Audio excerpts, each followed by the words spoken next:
السلام علیکم ورحمۃ اللہ وبرکاتہ۔ الحمد للہ حمدا کثیرا طیبا مبارکا فیہ،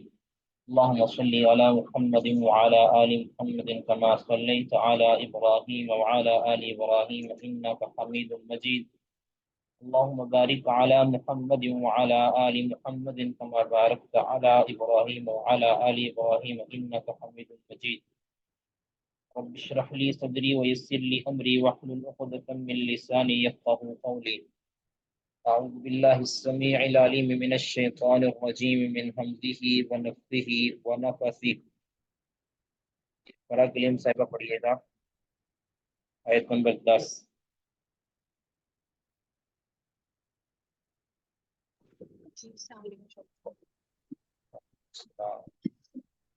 یا ایھا الذین آمنوا، اے لوگو جو ایمان لائے ہو، ایک تجارت بچے تو وہ من عذاب علیم، دردناک عذاب سے۔ یعنی اللہ تعالیٰ نے یہاں جہاد فی سبیل اللہ کو تجارت قرار دیا ہے، اور یہ تجارت ایسی ہے کہ جو عذاب علیم سے، دردناک عذاب سے بچانے والی ہے۔ مجاہدین، جو سچا مجاہد ہے اور شہید ہو یا غازی بنے، اس کی فضیلت احادیث کے اندر آپ بخوبی پڑھ چکے ہیں، صحیح مسلم کے اندر بھی۔ تو اس کو یہاں تجارت سے تعبیر کیا گیا، اور یہ تجارت آخرت کی تجارت ہے۔ دنیا کی تجارت تو ہے ہی ہے، آخرت کی تجارت بھی ہے یہ، اور یہ ساز و سامان دینے والی تجارت ہے، یعنی انویسٹ کرے بندہ اور اس کا پھر آخرت کے اندر آؤٹ پٹ ہوگا۔ یہ ایک کیا لیں کہ ترغیب کا ایک انداز ہے سوال کے اندر۔ رسول اللہ صلی اللہ علیہ وسلم فرمایا کرتے تھے نا، الا ادلکم علی شیء، الا ادلکم علی فلان، کیا میں تمہاری دلالت کروں؟ تو اللہ تعالیٰ یہاں خود فرما رہے ہیں، هل ادلکم علی تجارت تنجیکم من عذاب علیم، کیا میں تمہیں رہنمائی کروں؟ یعنی اس کے اندر دیکھیں اللہ تعالیٰ کی کتنی محبت شامل ہے، کس قدر محبت شامل ہے کہ اللہ تعالیٰ اپنے ہی بندوں کو کہہ رہا ہے کہ میں تمہاری رہنمائی نہ کروں ایک ایسی چیز پر تمہیں جو عذاب سے بچا لے گی۔ یعنی یہ ایک کہہ لے کہ خالق بتا رہا ہے کہ میں نے یہ عذاب تیار کیا ہے، اب اس سے بچاؤ کا ذریعہ بھی اللہ تعالیٰ نے خود بتا دیا ہے کہ وہ کیا ہے۔ آگے اللہ تعالیٰ نے وہ تین چیزیں بیان کی ہیں۔ تؤمنون باللہ ورسولہ، تم ایمان لاؤ اللہ پر اور اس کے رسول پر، وتجاہدون فی سبیل اللہ، اور تم جہاد کرو اللہ کے راستے میں، بِأَمْوَالِكُمْ وَأَنفُسِكُمْ، اور اپنی جانوں کے ساتھ۔ ذَلِكُمْ خَيْرٌ لَكُمْ، یہ بات بہتر ہے تمہارے لیے، تم تعلمون، اگر کو تم علم رکھتے ہو۔ یعنی دیکھیں، پہلا تو ہے کہ ایمان باللہ اور ایمان رسول، تو رسول اللہ صلی اللہ علیہ وسلم پر ایمان لانے کے اندر باقی ساری چیزیں بھی شامل ہو جاتی ہیں، یعنی آپ کی لائی ہوئی شریعت پر ایمان لانا گویا نجات کے لیے جو پہلی شرط ہے، یا پہلی جو تعلیق ہے وہ ہے ایمان باللہ، ایمان بالرسول۔ اگر کسی کا عقیدہ صحیح نہیں ہے اللہ اور اللہ کے رسول کے متعلق، اس کے ایمان میں گمراہی ہے، وہ چاہے شہید بھی ہو جائے نا، شہید بمانا قتل بھی کر دیا جائے، تو وہ شہادت کا درجہ نہیں پا سکتا، وہ عذاب سے نجات حاصل نہیں کر سکتا۔ اگر کسی نے عذاب سے نجات حاصل کرنی ہے اور سچی شہادت حاصل کرنی ہے تو وہ ایمان باللہ کو مضبوط کرے۔ کتنے ہی ایسے لوگ ہیں کہ جو کاروائیوں کے اندر مارے جاتے ہیں، لوگ ان کو شہید کہتے ہیں، جبکہ ان کے عقیدے کے اندر واضح شرک اور بدعت پائی جاتی ہے، تو وہ شہید نہیں ہے۔ چاہے وہ کوئی اس کو کہتا ہے شہید جمہوریت کہتے ہیں، کوئی جناب شہید ملت کہتے ہیں، کوئی شہید فلاں تو کوئی شہید فلاں، جب تک کسی کا عقیدہ سالم نہیں ہوگا تب تک وہ شہید۔ ایک بندے کا واضح صحیح عقیدہ ہے، اس کو بھی کہہ لیں بالجزم شہید ہم نہیں کہہ سکتے، اس کے متعلق یہ کہیں گے کہ انشاءاللہ یہ شہید ہے۔ مقتول ان کو کہیں گے کہ مقتول فی سبیل اللہ ہے۔ اب آگے اس کا معاملہ، اس کے اللہ کا معاملہ ہے کہ واقعتاً اللہ تعالیٰ نے اس کی اس شہادت کو قبول کیا ہے، اس کے اس قتل کو، خون بہانے کو قبول کیا ہے یا نہیں قبول کیا۔ انشاءاللہ شہید ہم کہہ سکتے ہیں، لیکن اس وقت جب اس میں یقین ہے کہ اس کا عقیدہ بالکل صحیح ہے، یہ سالم العقیدہ ہے، یعنی اس کا ظاہر بالکل سالم ہے، باقی باطن کے معاملہ اللہ جانتا ہے۔ تو پہلی شرط یہ ہے عذاب علیم سے بچنے کے لیے، اس تجارت کے اندر جو چیز پہلی شرط رکھتی ہے وہ ہے ایمان باللہ اور ایمان بالرسول، گویا عقیدہ اول ہے۔ اس کے بعد ہے وَتُجَاهِدُونَ فِي سَبِيلِ اللَّهِ بِأَمْوَالِكُمْ وَأَنفُسِكُمْ، مال و جان کے ساتھ اللہ کی راہ میں، اگر اللہ نے مال بھی دیا ہے تو مال بھی، اور اگر صرف مال نہیں دیا تو اپنی جان کا نذرانہ پیش کر دو۔ یعنی یہ ابھارا جا رہا ہے مسلمانوں کو، اللہ تعالیٰ ابھار رہے ہیں اپنے مومن بندوں کو کہ اللہ کی راہ میں جہاد کے لیے نکلو۔ اور اس کی جو، اگر ان کو تم تعلمون، اگر تم جان لو نا، یہ تمہارے لیے بہت بہتر ہے، یعنی دنیا کی زندگی، دنیا کی جو لچھن پنے ہیں اس سے کہیں بہتر ہے یہ تمہارے لیے، دنیا کی لذتوں سے لطف اندوز ہونے سے کہیں بہتر ہے کہ تم جان کی بازی ہار جاؤ اللہ کی راہ کے اندر اور دشمن کے اوپر چڑھائی کرو، تو اللہ تعالیٰ تمہیں بہت بہتر نوازے گا، اور یہ بہتر اللہ کے علم میں ہے۔ عادت العبادی الصالحین مالا عین رات ولا اذن سمیت ولا خطر علی قلب بشر،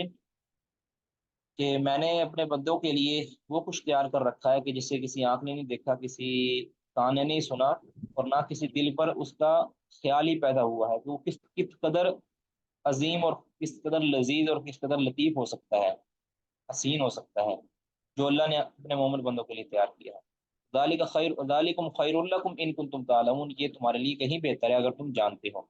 اب اس کی یہ تجارت کا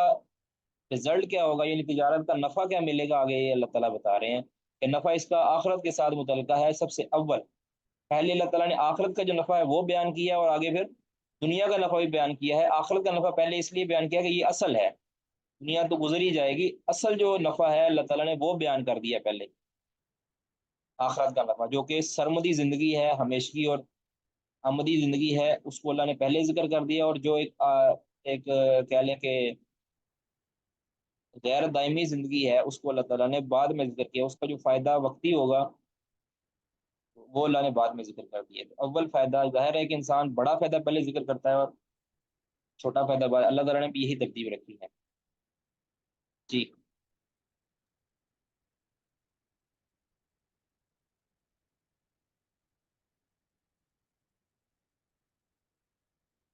پڑھیے گا جی۔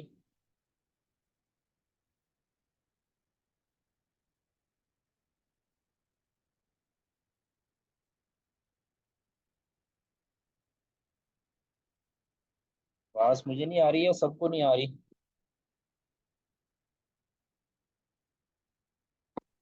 جاری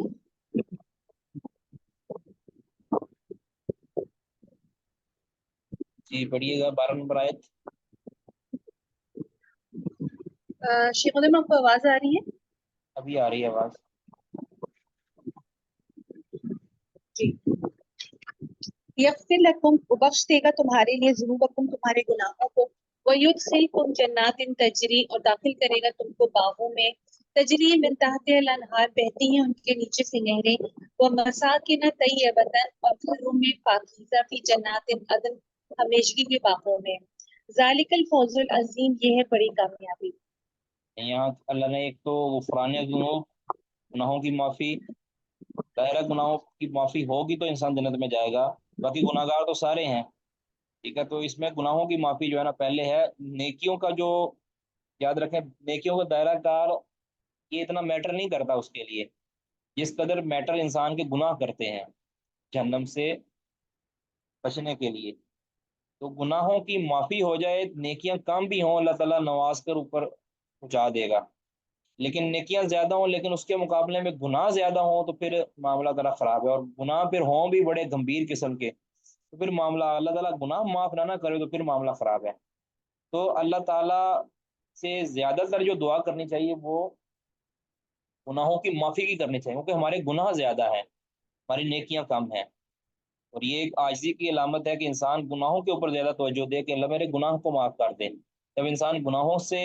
خلاصی پا لے گا تو نیکیوں کی طرف انسان کی رغبت خود بڑھ جائے گی۔ تو اللہ تعالیٰ گناہوں کو معاف کرنا یہ ایک بڑی فضیلت ہے، بجائے اس کے کہ نیکیوں کا اجر مل جائے۔ نیکوں کا اجر تو ملے گا ہی ملے گا نا، وہ تو اللہ نے فرمایا کہ میں ظلم نہیں کروں گا کسی پر، اس نے نیکی تمام شرائط اور قواعد کے ساتھ کی ہے، وہ نیکی تو قبول ہونی ہی ہونی ہے۔ یہ اللہ تعالیٰ کے عدل کے خلاف ہے کہ اللہ تعالیٰ کسی کی نیکی کو بغیر وجہ کے اللہ تعالیٰ رد کر دے، ٹھیک ہے، اگر رد کی ہے تو اس کے پیچھے لازمی انسان کی اپنی کو کمزوری ہوگی، اس کے اندر انسان کا عقیدے کی خرابی ہو سکتی ہے، اس نیکی جس کو نیکی سمجھ کے کیا جا رہا ہے اس عمل کے اندر خرابی ہو سکتی ہے، اور یا انسان کے اپنے نیت کے اندر خرابی ہو سکتی ہے، یا انسان کی کوئی ایسی برائی ایسی ہوگی کہ جس برائی کی وجہ سے اس کی نیکی کھائی جاتی ہے نا۔ برائی کبھی ایسی ہو جاتی ہے کہ جس طرح کے انسان نے صدقہ کیا ہے، بعد میں اسی صدقے کا احسان جتلا دیا تو اس کی نیکی وہ ختم ہو گئی ہے۔ تو نیکیوں کے اوپر اعتماد کرنے کے بجائے اپنے گناہوں پر رونا، یہ زیادہ اللہ کو پسند ہے۔ تو اللہ تعالیٰ گناہ معاف کرے گا، پہلی اللہ تعالیٰ یہ کہہ لیں کہ تجارت کا نفع دے گا، دوسرا ہے کہ اللہ تعالیٰ پھر ظاہر ہے پھر گناہوں کو معاف کر دے تو مطلب یہ ہے کہ اللہ تعالیٰ نے جنت میں داخل کر دیا، اور جنات بھی ایسی ہیں کہ جس کے نیچے نہریں بہ رہی ہیں، اور مساکن طیبہ، اور پاکیزہ گھروں کے اندر اللہ تعالیٰ ان کو جگہ دے گا جو کہ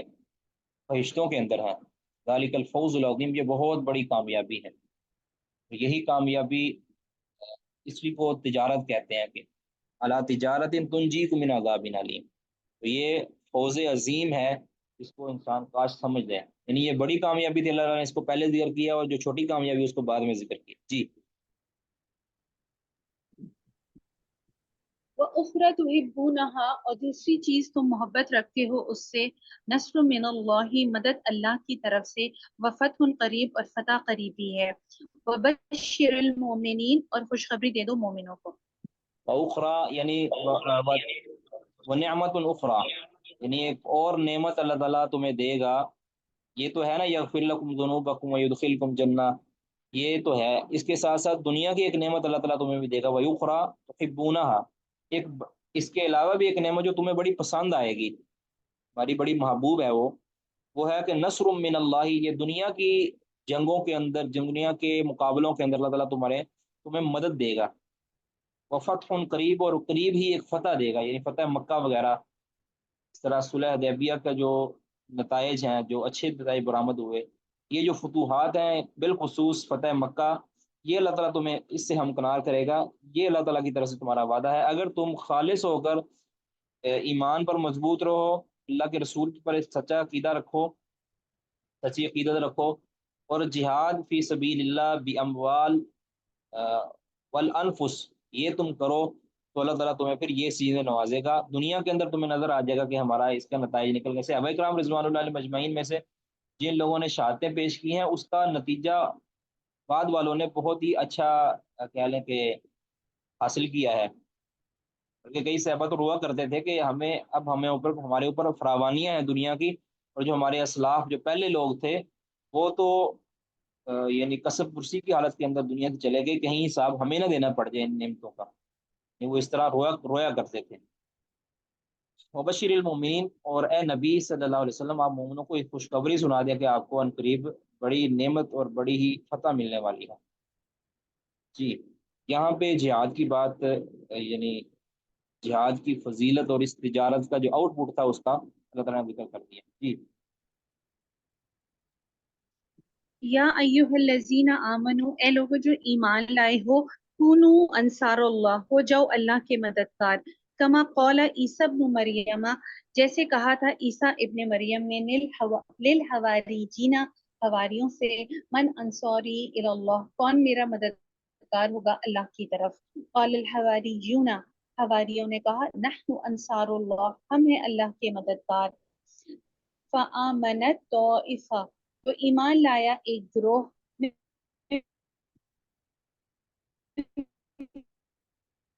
بنی اسرائیل، بنی اسرائیل نے، فأید الذین آمنوا، تو تائید کی ہم نے ان لوگوں کی جو ایمان لائے،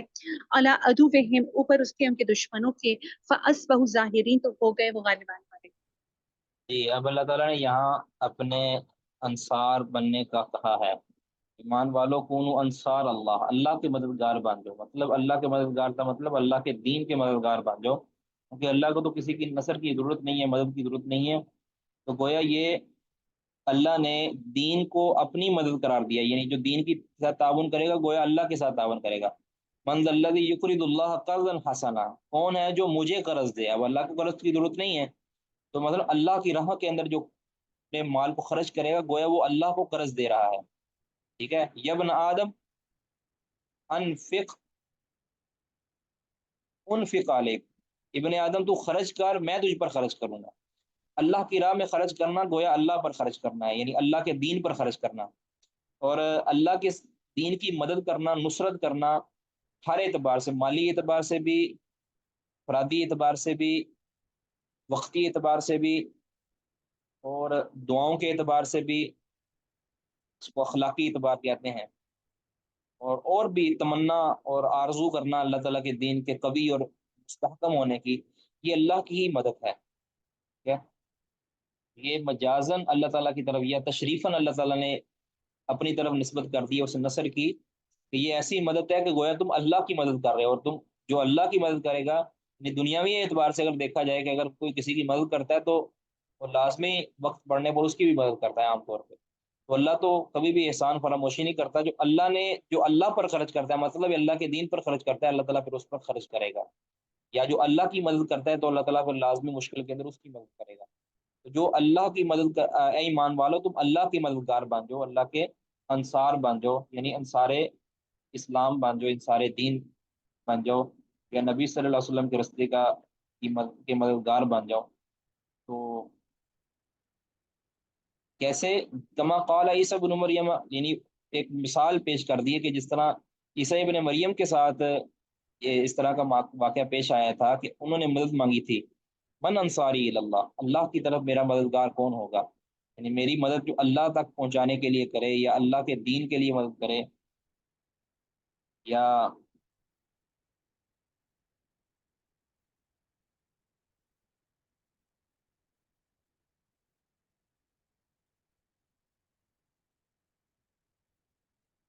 اللہ کی طرف جو میری مدد کرے کون ہے وہ. تو حواریوں نے کہا تھا، حواری ممانا یہاں صواحب ہے، جس طرح صحابہ ہوتے تھے نا نبی صلی اللہ علیہ وسلم کے، یہ بھی ان کے حواری جو قریبی ہیں، ٹھیک ہے، وہ مراد ہے. انتہائی مخلص جو ساتھی ہوتے ہیں ان کو حواری کہتے ہیں. نحن انصار اللہ، ہم اللہ کے مددگار ہیں، اللہ کے مددگار ہم ہیں. تو اس طرح اللہ کے مددگار وہ بنے تھے، اللہ تعالیٰ نے پھر ان کو فوقیت دی، اور اللہ تعالیٰ نے ان کو پھر درجہ دیا، اور اللہ تعالیٰ نے ان کو عروج و استحکام دیا. اس طرح تم بھی اللہ کے مددگار بن جاؤ تو پھر اللہ تعالیٰ تمہیں خود ہی غالب کر دے گا، اللہ کے دین کے مددگار بن جاؤ. تو یہ ایک اصول ہے، یاد رکھیں کہ کچھ لوگ یہ ہوتے ہیں کہ وہ ابھی بھی کئی ایک جو ہے نا نیم اسلامی جو جماعتیں ہیں نا، وہ اس چکر میں ہوتی ہیں کہ ہم اسلام کو غالب کرنا چاہتے ہیں. یہ سب سے بڑی کہہ لیں کہ بری سوچ ہے کہ ہم اسلام کو غالب کرنا چاہتے ہیں. تو اسلام کو غالب کرنا تمہارا کام نہیں ہے، یعنی یا دوسرے لفظوں میں آپ کہیں کہ ہم خلافت قائم کرنا چاہتے ہیں، خلافت کو قائم کرنا یہ تمہارا کام نہیں ہے. یاد رکھیں تمہارا کام کیا ہے؟ دین کو قائم کرنا. اپنے ارد گرد دین کو قائم کرو، اپنے گھروں کے اندر ترویج کرو، ارشاد کرو. آگے پھر اللہ تعالیٰ کا کام ہے لیستخلفن، اللہ کا کام ہے اللہ تعالیٰ خلافت دے گا. تو جتنی کوشش ہم خلافت کو چھیننے کے لیے یا خلافت کے نظام کو بنانے کے لیے کرتے ہیں، اس سے کہہ لیں کہ 99% ہمیں زیادہ کوشش کرنی چاہیے ہمیں قابل مسلمان بننے کے لیے. اگر رسول اللہ صلی اللہ علیہ وسلم نے خلاف یا کہہ لیں حکومت قائم کرنے کے لیے کوششیں زیادہ نہیں کی تھی، بلکہ رسول اللہ صلی اللہ علیہ وسلم نے حکومت کے لائق بنانے کے لیے، یا کہہ لیں کہ ایک نظام قائم کرنے کے لیے اپنے اس لائق صحابہ تیار کیے تھے. تو انصار اللہ، اللہ کے دین کی مددگار بن جاؤ، اللہ تعالیٰ پھر تمہیں غلبہ دے گا. جس طرح حواریوں کو جنہوں نے کہا تھا کہ نحن انصار اللہ فآمنت طائفہ، یہ انصار جو یہ انصار سے، یعنی فآمنت طائفہ مطلب یہ فا یہاں ترتیبیہ نہیں ہے، یہاں وہاں جمع کے لیے آئی ہے. فآمنت طائفہ تو گویا یعنی مطلب یہ ہے کہ جنہوں نے یہ کہا نا کہ ہم انصار اللہ، وہی ایمان لائے. یہ نہیں کہ ان انصار اللہ میں سے بعض ایک گروہ ایمان لے آیا، یعنی بنی اسرائیل میں سے جنہوں نے یہ کہا نا کہ جو ایمان لائے ہیں، جو عیسیٰ علیہ الصلوۃ والسلام کو جنہوں نے رسول اور نبی مان لیا، وہی انہوں نے کہا تھا کہ ہم اللہ کے مددگار ہیں، وہی حواری ہیں. اور پھر دوسرے نے انکار کر دیا، یہود وغیرہ اس وقت جو تھے انہوں نے انکار کر دیا، اور یا جو بنی اسرائیل کے دیگر افراد تھے انہوں نے انکار کر دیا اور کہا کہ ہم نہیں تمہیں رسول مانتے، اور ناؤز باللہ عجیب و غریب الزامات لگائے اور ان کے قتل کے درپے ہو گئے. تو پھر اللہ تعالیٰ فرماتے ہیں کہ فَأَيَّدْنَا الَّذِينَ آمَنُوا عَلَىٰ عَدُوِّهِمْ فَأَصْبَحُوا ظَاهِرِينَ. اگر تاریخ کو کھنگالا جائے تو یہی ہمیں بھی ملتا ہے کہ اللہ تعالیٰ نے پھر ان حواریوں کو جو مخلص تھے اللہ کے دین کے لیے، اللہ نے پھر ان کو ان یہود پر غلبہ دیا۔ اور ابھی تک یہ کہہ لیں کہ ان کی تعداد آپ دیکھ لیں تو بہت ہی کم ہے ابھی تو، یعنی رسول اللہ صلی اللہ علیہ وسلم کی آمد سے پہلے تک یہ غالب رہے ہیں، عیسائی جو ہے نا یہ یہود پر غالب رہے ہیں۔ باقی جزوی غلبہ کسی نہ کہیں جگہ پہ ہو سکتا ہے ان کو، لیکن عام طور پہ یہ غالب رہے ہیں جو دین عیسیٰ کے ساتھ، نبی صلی اللہ علیہ وسلم کی آمد تک دین عیسیٰ کے ساتھ مخلص رہے ہیں، وہ غالب ہی رہے ہیں۔ یہ کسی کا کوئی سوال یہاں تک؟ تو اس سورہ کے اندر جہاد کے حوالے سے، قتال کے حوالے سے ترغیب دلائی گئی ہے، اور اللہ کے دین کے لیے مخلص ہونے کے حوالے سے، چاہے وہ علم کی خدمت کرے وہ بھی اللہ کے دین کی مدد کر رہا ہے، چاہے وہ کوئی صدقات و خیرات کر کے اللہ کے دین کے راستوں میں کے اوپر وہ بھی اللہ کے دین کی مدد کر رہا ہے، چاہے وہ فی نفسی نفس نفیس اس میں شرکت کرے، سرگرمیاں انجام دے، وہ بھی اللہ کے دین کی مدد کر رہا ہے۔ یہ اللہ کے مددگار ہیں، تو اللہ کے مددگار کبھی بھی سرنگوں نہیں ہوں گے انشاءاللہ۔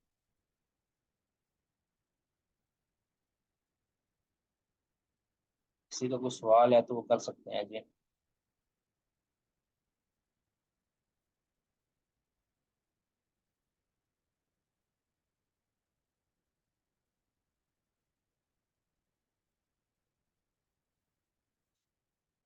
جی شروع کریں جی۔ وقت العشاء،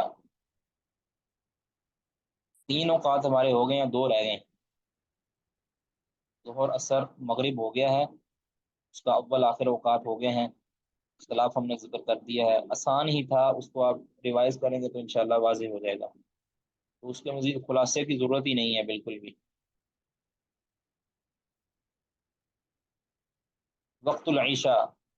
عشاء کا وقت، اختلفوا من وقت العشاء الآخرہ فی موضعین، عشاء الآخرہ آپ جانتے ہیں کہ عشاء کو عشاء آخرہ بھی کہتے ہیں، آتما بھی کہتے ہیں، عشاء آخرہ بھی کہتے ہیں، کہ عشاء اولا یہ مغرب کے اوپر بھی بولا جاتا ہے، تو عام طور پہ عشاء مطلب جو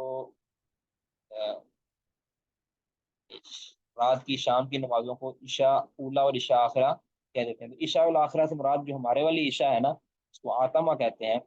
وہ اختلاف من وقت العشاء الاخرہ، عشاء آخرہ کے وقت میں اختلاف کیا گیا ہے، اختلاف کیا ہے فقہاء نے فی موضعین، 2 جگہ پر۔ احدہما، پہلا اختلاف ہے فی اول ہی، کہ اس کا اول کب ہوگا، آغاز کب ہوتا ہے، پہلا وقت اس کا کب شروع ہوتا ہے۔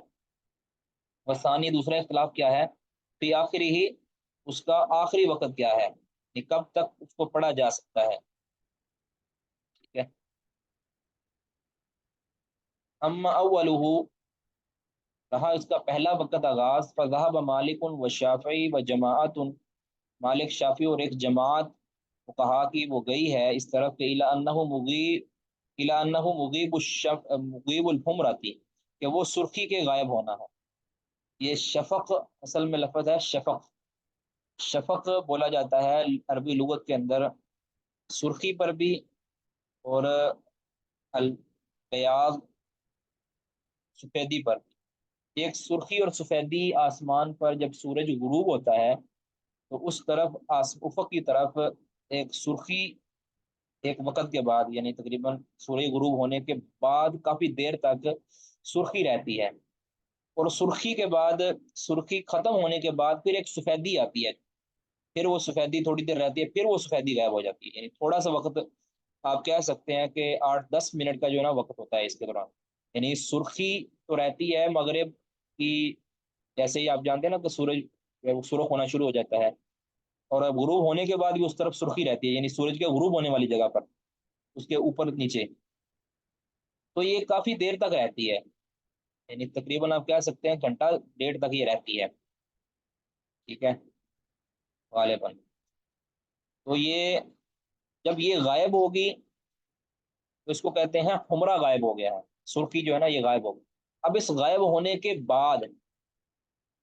غائب ہونے کے بعد ایک سفیدی سی میں نظر آتی ہے، تھوڑی سی سفیدی نظر آتی ہے، اور وہ رہتی ہے تقریباً 8-10 منٹ تک، 10 ایک منٹ آپ زیادہ سے زیادہ کہہ سکتے ہیں کہ وہ سفیدی رہتی ہے، شاید اس سے کم بھی ہو سکتے ہیں، جس طرح موسموں کی تبدیلی کے اعتبار سے یا جگہوں کی وجہ سے اس کے اندر کمی زیادتی ہو سکتی ہے۔ اس وقت کے اندر تھوڑی دیر کے لیے آپ کہہ سکتے ہیں رہتی ہے ایک سفیدی، اس کے بعد پھر سفیدی بھی غائب ہو جاتی ہے، وہ پھر اندھیرا سا ہو جاتا ہے سارے کا سارا۔ اس کے اندر اختلاف، اب دونوں کے اوپر یہ سفیدی اور سرخی دونوں کے اوپر شفق کا لفظ بولا جاتا ہے، اور جو حدیث میں لفظ آئے ہیں وہ شفق کے لفظ آئے ہیں، تو اس اعتبار سے اختلاف ہوا ہے۔ کہتے ہیں اما اولہ، اس کے اول وقت کیا ہے، فذهب مالک و شافعی و جماعت الى انه مغیب الحمرہ، کہ وہ سرخی کا غائب ہونا، یعنی سرخی غائب ہوئی اس کے فوراً بعد نماز کا وقت شروع ہو گیا ان علماء کے نزدیک۔ وذهب ابو حنیفہ رحمہ اللہ گئے ہیں اس طرف کہ انه الى انه مغیب البیاض الذی، یہ اس سفیدی کے غائب ہونے پر شروع ہوتا ہے اس کا وقت، الذی یکون بعد الحمرہ، کے جو سرخی کے بعد پیدا ہوتی ہے، یعنی وہ بیاض وہ سفیدی جو سرخی کے بعد ہوتی ہے اس کے غائب ہونے کے بعد، گویا حمرہ اگر مثال کے طور پر 8:30 بجے ختم ہوتی ہے نا الحمرہ، 8:30 پہ حمرہ ختم ہوتی ہے، تو گویا 8:31 پہ ان کے نزدیک ٹائم شروع ہو گیا ہے، امام مالک وغیرہ کے نزدیک ٹائم شروع ہو گیا ہے عشاء کا۔ اور جو کہتے ہیں کہ عمرہ کے بعد جو، جس طرح ابو حنیفہ رحمہ اللہ ہے، عمرہ کے بعد جو بیعت ہوتی ہے اس کے غائب ہونے پر تو پھر وہ 8 یا 10 منٹ اس کے اندر ایڈ کر لے، تو 8:37 سے 38 منٹ کے اوپر ان کے نزدیک پھر شروع ہو جاتا ہے وقت۔ یہ فرض کر رہے ہیں ہم، ویسے یہ ایگزیکٹ یہ ٹائم نہیں ہے۔ تو گویا اس سفیدی جو کہ عمرہ کے بعد آتی ہے اس کے غائب ہونے پر اس کا نماز عشاء کا اول وقت شروع ہو جاتا ہے۔ اب اس میں اختلاف کی وجہ کہتے ہیں وسبب اختلافہم، ان کے اختلاف کی وجہ فی هذه المسئلہ، اس مسئلہ کے اندر ان کے اختلاف کی سبب کیا ہے، اشتراک الشفق کی، اس شفق کا جو لفظ ہے اس کا مشترک ہونا فی لسان العربی، عرب کی زبان میں، ٹھیک ہے، کہ شفق کا لفظ جو حدیث کے اندر استعمال ہوا ہے کہ غروب الشفق یہ وقت العشاء ہے، تو شفق کا لفظ جو ہے نا یہ مشترک ہے عرب کی زبان میں، کہ یہ حمرہ پر بھی بولا جاتا ہے اور اس سفیدی پر بھی بولا جاتا ہے جو حمرہ کے بعد ہوتی ہے۔ فَإِنَّهُ كَمَا أَنَّ الْفَجْرَ فِي لِسَانِهِ فَجْرَان، کہتے ہیں اسی طرح جس طرح عرب کی زبان کے اندر فجر دو طرح کی ہوتی ہے، ان الفجر فی لسانہم، عرب کی زبان میں فجرانی دو طرح کی ہوتی ہے، یعنی فجر صادق اور فجر کاذب، فجر کاذب اور فجر صادق۔ فجر کاذب پہلے ہوتی ہے جس کے اندر ابھی نماز جائز نہیں ہوتی، فجر صادق جو ہے جس کے اندر فجر کی نماز کا وقت شروع ہو جاتا ہے، اذان کا وقت شروع ہو جاتا ہے۔ تو کہتے ہیں وہ قضا شفق کو کذالک الشفق کو، اس طرح کہتے ہیں جو شفق ہے نا وہ بھی شفقانی، وہ دو شفقیں ہیں عرب کی زبان میں، الاحمر و ابیض، ایک سفید اور ایک سرخ اور ایک سفید، دونوں پر اب شفق کا لفظ بولا جاتا ہے۔ تو اس لفظ کے اختلاف کی وجہ، اس لفظ کے معنوی اشتراک کی وجہ سے اختلاف ہوا ہے۔ کہتے ہیں وہ مغیب الشفق الابیض، کہتے ہیں یہ سفید جو شفق ہوتی ہے، جو سفیدی کے غائب ہونا، سفیدی کا بھی یہ بڑی مشکل اور پیچیدہ کی بات ہے، اس کو سمجھ لیں۔ وہ مغیب الشفق الابیض، سفیدی والی جو شفق ہے اس کا غائب ہونے کا وقت جو ہے نا، اس کا غائب ہونا، یلزم ان یکون، لازم ہے یہ کہ ہو، بعدہ اس کے بعد، من اول اللیل، رات کا آغاز، ٹھیک ہے۔ کہتے ہیں کہ ابیض سفید رات ہے، سفید شفق ہے، لازم ہے اس کے بعد ہو من اول اللیل، رات کے اول حصے میں، جو رات کے اول حصے میں ہوتی ہے وہ ہو اس کے بعد، لازم ہے۔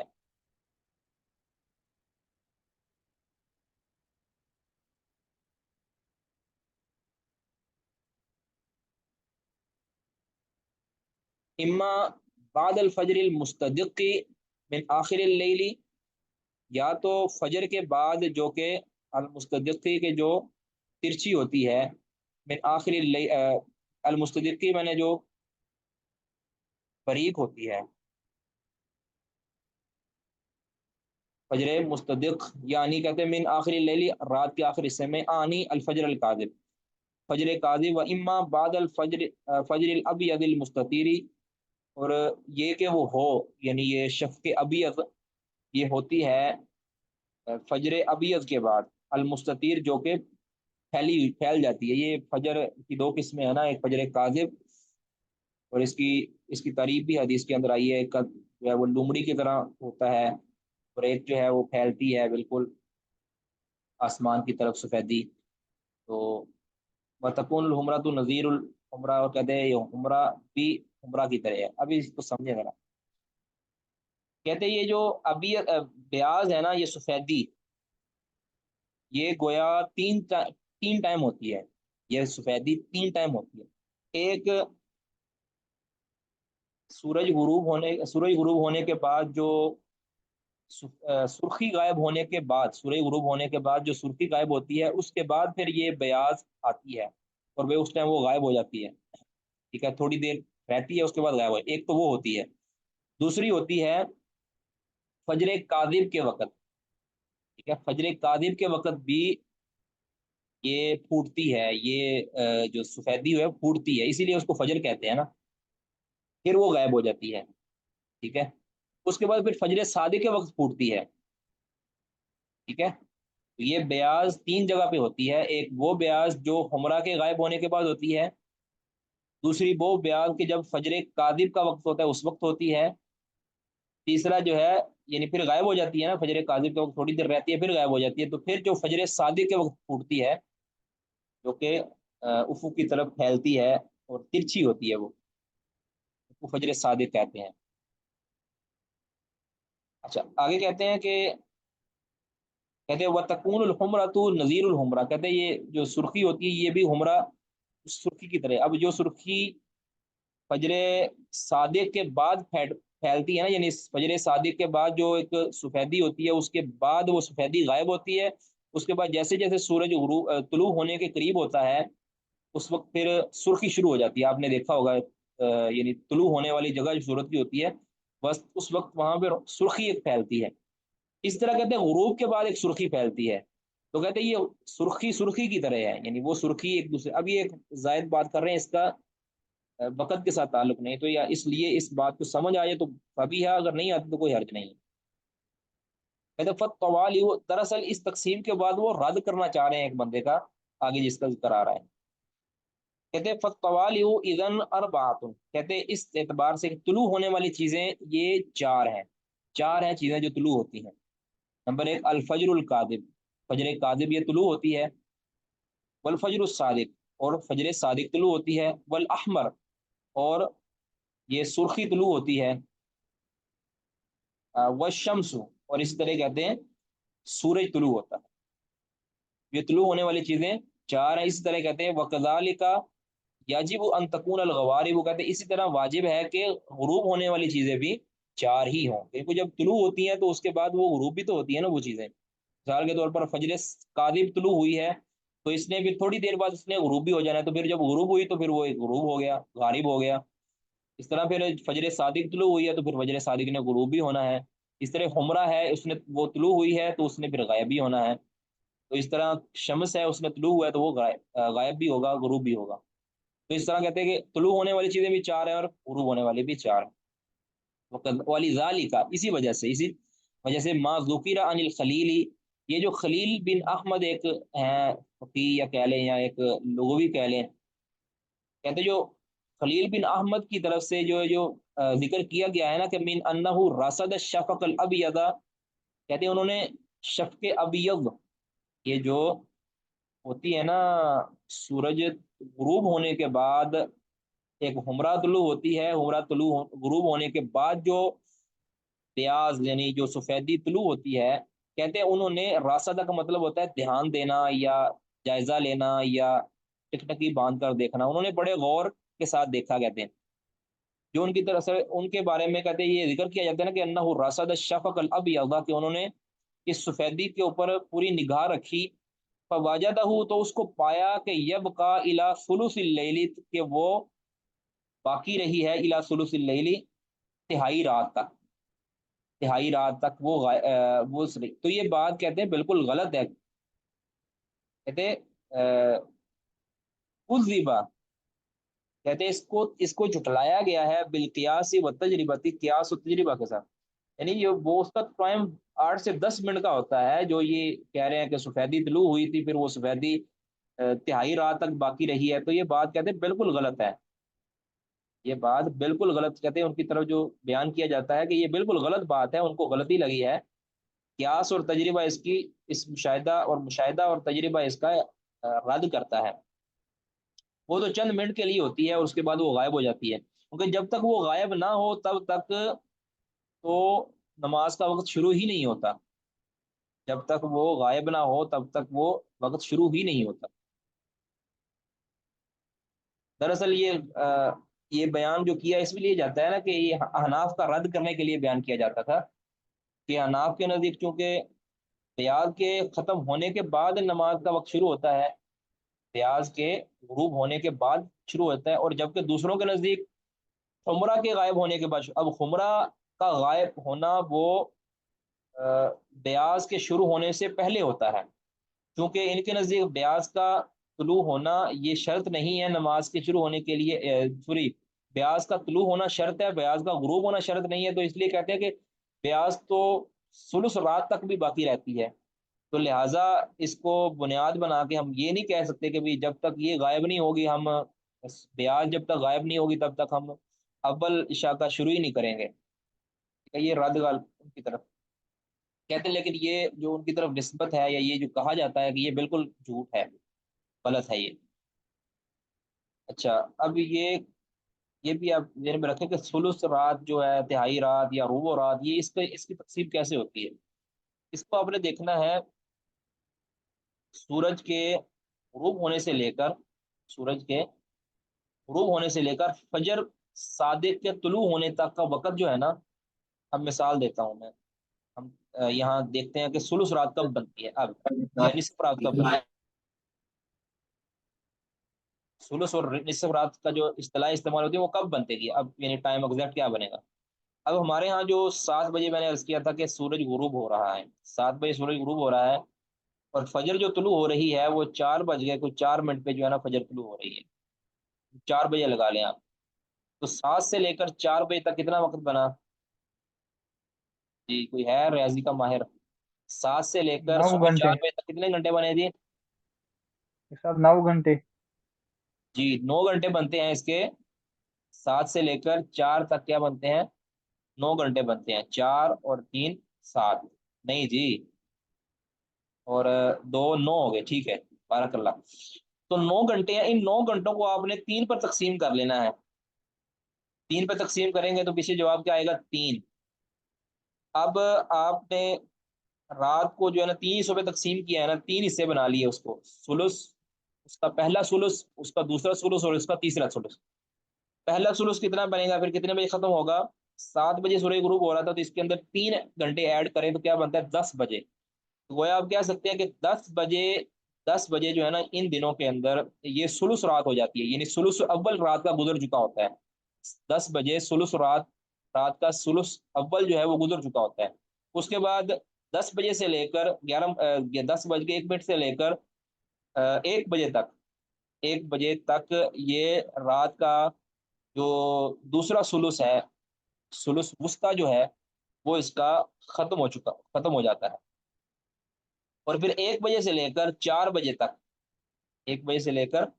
4 بجے تک اس کا ثلث آخر شروع ہو جاتا ہے، یعنی جس کے اندر کہہ لیں کہ تہجد کی فضیلت ہے، اور جس رات کے اندر اللہ تعالیٰ آسمانی دنیا پر نزول فرماتے ہیں، تو اس اعتبار اس طرح اسی رات کو اگر آپ نصف رات تک بنانا ہے تو پھر اس کا کیا مطلب ہوگا کہ اس آپ نے 9 گھنٹوں کو آپ نے 2 پہ تقسیم کر دینا، تو 4.5 گھنٹے بنتے ہیں، تو وہ کتنا وقت بنتا ہے؟ 4.5 گھنٹے، وہ 7 کے اندر 4.5 گھنٹے آپ ایڈ کریں تو یہ بنے گا 9:30، 11:30 بنے گا جی 11:30 بنے گا، تو 11:30 بجے نصف رات بنتی ہے، ٹھیک ہے نا؟ اب اس چیز کو ذہن میں رکھیں، 11:30 بجے بنتا ہے نصف رات، اور ثلث رات بنتی ہے 11 بجے، 10 بجے تک، ٹھیک ہے؟ اب اس کو آگے دیکھیں، کہتے ہیں کہ اب یہ دوبارہ ولی ذالک ما ذکر عن الخلیل، جو خلیل بن احمد سے یہ ذکر کیا گیا ہے نا کہ انہ رصد الشفق الابیض، کہ اس نے جائزہ لیا اس شفق ابیض کا، وجدہ یبقى، تو اس نے دیکھا، اس کو پایا کہ یبقى الی ثلث اللیل، کہ یہ رات کے تہائی حصے تک جو ہے نا یہ باقی رہی ہے، مطلب کہ تہائی حصے تک یہ غائب نہیں ہوئی، تہائی حصے کے بعد وہ غائب ہوئی ہے، مطلب 11 بجے غائب ہوئی ہے، 10 بجے غائب ہوئی ہے۔ کہتے یا کذبن ہے یا کذب بالقیاس و تجربہ، اس کو قیاس اور تجربہ کے ذریعے اس کی تکذیب کی گئی ہے کہ یہ بالکل غلط انہوں نے بات کی ہے۔ وذالک، اور وہ اس وجہ سے کہ انہ لا خلاف بینہم، وہ کہتے ہیں کوئی اختلاف نہیں ہے علماء کے درمیان کہ انہ قد ثبت فی حدیث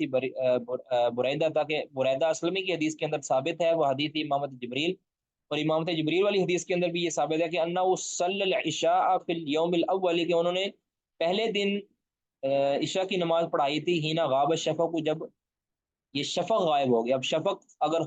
حمرہ لیں یا ابیض لیں، بیضا لیں، ابیض لیں، تو کہتے ہیں اس کے غائب ہونے پر انہوں نے جو ہے نا وہ عشاء کی نماز پڑھائی تھی پہلے دن، یعنی نماز کا اول وقت اب شروع ہو گیا ہے کہ جب شفق غائب ہوئی ہے۔ اور اس کا مفہوم مخالف یہ ہے کہ جب دوسرے دن نماز پڑھائی گئی تو لازمی اس کا آخر وقت ہوگا، یہ نماز کا پہلا وقت پہلے دن ہے اور دوسرا وقت دوسرے دن ہے۔ تو ہی نا غاب شفق کو جب شفق غائب ہوئی، اب اگر تو شفق یعنی اس کو مراد حمرہ لیں تو پھر تو چلیں اس کا تطبیق نکلتی ہے، اگر اس سے مراد بیاض لیں یعنی سفیدی لیں، اور اگر خلیل کی بات مراد لیں تو پھر اس کا مطلب ہے کہ پہلے دن ہی انہوں نے ثلث رات کے بعد نماز پڑھی ہے، پہلے دن ہی انہوں نے ثلث رات کے بعد کے وقت نماز پڑھائی ہے، کیونکہ شفق تو غائب ہی ان کے بقول ثلث رات پہ ہوتی ہے، یعنی گویا 10 بجے انہوں نے عشاء کی نماز پڑھائی ہے ان دنوں کے مقابلے۔ وقد رجح الجمہور مذهبهم بما ثبت، کہتے ہیں جمہور نے راجع قرار دیا ہے اپنے مذہب کو بما ثبت، اس حدیث ثابت حدیث کے ساتھ، کہ انہ رسول اللہ، جمہور کا مذہب کیا ہے کہ اس شفق سے مراد عمرہ ہے، وہ جو سرخی ہے کہ جو بیاض کے طلوع ہونے سے پہلے غائب ہوتی ہے، ٹھیک ہے، کہتے ہیں وہ غائب ہو جائے چاہے وہ بیاض طلوع ہو نہ ہو، کب طلوع اس کے غروب کا اپنے انتظار نہ بھی کریں تب بھی اس کا وقت شروع ہو جاتا ہے۔ تو جمہور کا مذہب کہتے ہیں ان کا اس کی دلیل کیا ہے کہ ان رسول اللہ صلی اللہ علیہ وسلم کانا یصلی العشاء عند مغیب القمر فی لیلۃ الثالثہ، کہتے ہیں کہ رسول اللہ صلی اللہ علیہ وسلم عشاء کی نماز پڑھ لیتے تھے جب چاند غائب ہو جاتا فی لیلۃ الثالثہ، تیسری رات کا چاند جب غائب ہو جاتا نا، یعنی جب چاند کا ہلال ہوتا ہے نا، ہلال ہلال پہلے رات کا چاند ہوتا ہے، پھر دوسری رات کا، پھر تیسری رات کا، جب اس کے غائب ہونے کا ٹائم ہو جاتا ہے نا، لیکن آپ جانتے ہیں کہ پہلی رات کا جو چاند ہوتا ہے وہ چند منٹ کے لیے طلوع ہوتا ہے، دوسری رات کا تھوڑے زیادہ وقت کے لیے طلوع ہوتا ہے، تیسری رات کا اس سے زیادہ وقت کے لیے طلوع ہوتا ہے، چوتھی کا اس سے زیادہ، پھر وہ بڑھتا جاتا ہے، 14ویں رات کا چاند وہ ساری رات طلوع رہتا ہے، اور پھر اس کے بعد گھٹنا شروع ہو جاتا ہے، ٹھیک ہے۔ تو کہتے ہیں تیسری رات کا چاند جب غائب ہو گیا نا، یعنی اس کے غائب ہونے کا وقت ہو گیا، اس ٹائم رسول اللہ صلی اللہ علیہ وسلم عشاء کی نماز پڑھی ہے، اور وہ اسی وقت غائب ہوتا ہے جب عمرہ وغیرہ، اس کا تو اس کے ماہرین ہیں، ستاروں کے ماہرین ہیں، وہی بتا سکتے ہیں اس کی ایگزیکٹ وجہ۔ تو اگر آپ جانتے ہیں ان چیزوں کو تو آپ سرچ کر سکتے ہیں انٹرنیٹ کے اوپر کہ تیسری رات کا چاند یہ کب تک رہتا ہے، ٹھیک ہے، اس کو میں یہ دیکھ نہیں سکا، ذہن میں نہیں رہا۔ کہتے ہیں ورجہ ابو حنیفہ رحمہ اللہ نے راجح قرار دیا ہے مذہب، اپنے مذہب کو، یعنی جو ان کا مذہب کیا ہے کہ بیاض کے غائب ہونے کے بعد شروع ہوتا ہے، بما وردہ، اس حدیث کے ساتھ کہ جو وارد ہوئی ہے، پھر تاخیر العشاء، عشاء کی تاخیر کے بارے میں، یعنی عشاء کو لیٹ کرنے کے بارے میں جو حدیث آئی ہیں نا، ان سے انہوں نے دلیل پکڑی ہے، اپنے مذہب کو راجح قرار دیا ہے، واستحباب تاخیری ہی، اور اس عشاء کو مؤخر کرنے کے استحباب سے جو دلیل پکڑی ہے، وقولی ہی، اور اس اللہ کے رسول صلی اللہ علیہ وسلم کے فرمان سے کہ لولا ان اشق علی امتی لاخرت هذه الصلاۃ الى نصف الليل، اگر میں اپنی امت پر مشقت نہ سمجھتا تو میں اس عشاء کو نصف اللیل تک بھی مؤخر کر دیتا، نصف رات تک، گویا 11:30 تک، یعنی جب مؤخر کرنا بہتر ہے تو کہتے ہیں کہ زیادہ بہتر یہ ہے کہ ہم عمرہ کے غائب ہونے کا عمرہ کی بجائے ہم کہتے ہیں بیاض کے غائب ہونے کا انتظار کر لیں۔ وہاں اب یہ تو ہے ایک اختلاف، تو راجع یہی ہے کہ اس طرح کے بعض حدیث کے اندر اشارے بھی آتے ہیں کہ جو عمرہ سے مراد شفق سے مراد عمرہ ہے، بہت سے اہل علم نے یہی بات کہی ہے، شفق سے مراد عمرہ ہے، میرا خیال ہے کہ ابو حنیفہ رحمہ اللہ کے جو شاگرد ہیں ان کا بھی یہی موقف ہے کہ اس سے مراد عمرہ ہے. اور آپ ہدایہ کو پڑھیں تو آپ کو شاید اسی کا اندازہ ہوگا کہ ابو حنیفہ رحمہ اللہ اس مسئلہ کے اندر غالباً اکیلے ہیں، واللہ اعلم. وقولہ سوری واما شیخ آخر محترم، وقتها. جی. شیخ صاحب آج جو ہمارے متداول یہ ٹائم ٹیبل ہیں نمازوں کے اوقات، تو اس میں تو 1.5 گھنٹہ عام فاصلہ رکھا جاتا ہے، یعنی مغرب کے بعد. ان میں اس چیز کا اعتبار نہیں ہوتا، سال کے سال وہ 1.5 گھنٹے کا فاصلہ رکھا ہوتا ہے. اور جو یہ ان کا حساب ہے جامعہ اسلامیہ کراچی والوں کا، تو وہ تھوڑا سا فرق اس میں آتا رہتا ہے. کبھی 1 گھنٹہ 40 منٹ سے لے کر وہ 1 گھنٹہ 20 منٹ تک ہو جاتا ہے اس میں فرق. تو یعنی کہ ابھی اس طرح ہوتا ہے کہ ایک ٹائم ٹیبل میں 1.5 گھنٹے کا فرق ہوتا ہے، دوسرے میں 1 گھنٹہ 40 منٹ. اور صدی میں ایسا ہوتا ہے کہ جامعہ ام القری والوں کا 1.5 گھنٹہ فاصلہ ہوتا ہے، اور یہ جامعہ کراچی والوں کا 1 گھنٹہ 20 منٹ. تو پھر کیا ہم کیا کریں؟ یہ نہیں، وہ ایک ہی جگہ پر رہتے ہیں یا الگ الگ جگہ جگہ شہر الگ الگ ہے؟ نہیں نہیں شیخ صاحب، ایک ہی جگہ کی میں بات کر رہا ہوں. یعنی ایک ٹائم ٹیبل جو متداول ہے وہ جامعہ اسلامیہ کراچی کا ہے، اور دوسرا جامعہ ام القری کا. یہ متداول ٹائم ٹیبل آج کل ہوتے ہیں جو نقل مطلب عام طور پر ملتے بھی ہیں، گوگل وغیرہ میں بھی یہی ہوتے ہیں. تو ان میں فرق ہوتا ہے. واللہ عالم کیا وجہ بنتی ہے اس کے فرق کی کیا وجہ ہے؟ ویسے میرے علم میں نہیں ہے کہ اس طرح کوئی فرق. 2-4 منٹ کا تو ہو سکتا ہے، لیکن 10 منٹ کی جس طرح آپ بات کر رہے ہیں اتنا فرق واللہ عالم کیوں رکھا گیا ہے، یعنی علم نہیں ہے. یعنی اول کی بات کر رہے ہیں نا آپ؟ جی شیخ صاحب، شروع عشاء کی وہ بات جو اس پہ لکھی ہوتی ہے. واللہ عالم یہ تو وہی بتا سکتے ہیں جب.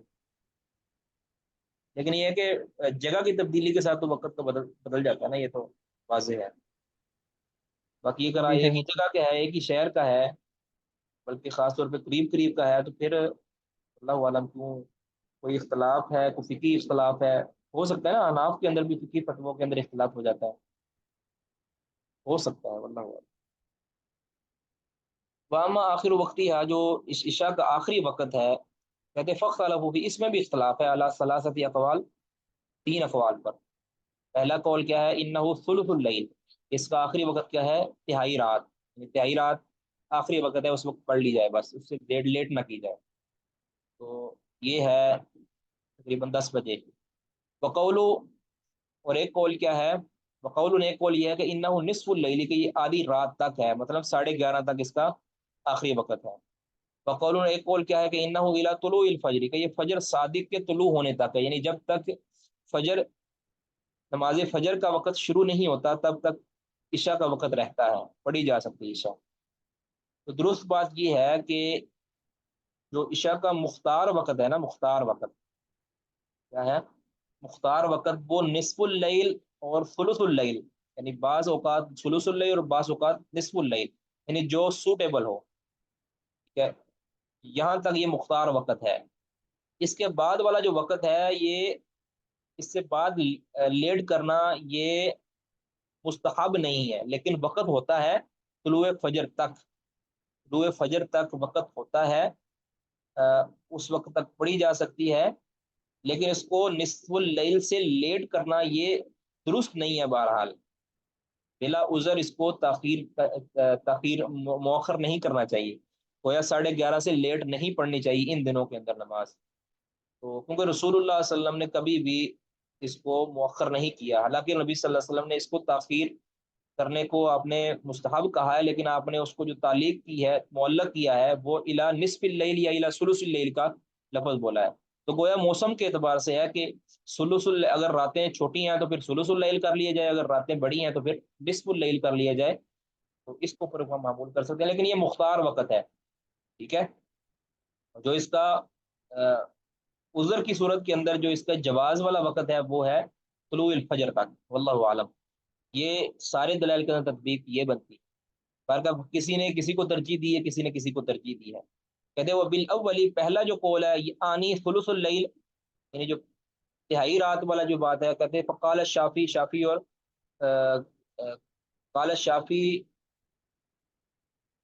یہ بات شافی نے فرمائی ہے، ابو حنیفہ نے فرمائی. وہ المشہور من مذہب مالک، اور امام مالک کا مشہور مذہب بھی یہی ہے کہ یہ اس کا مختار وقت کیا ہے، اس کا انتہائی وقت جو ہے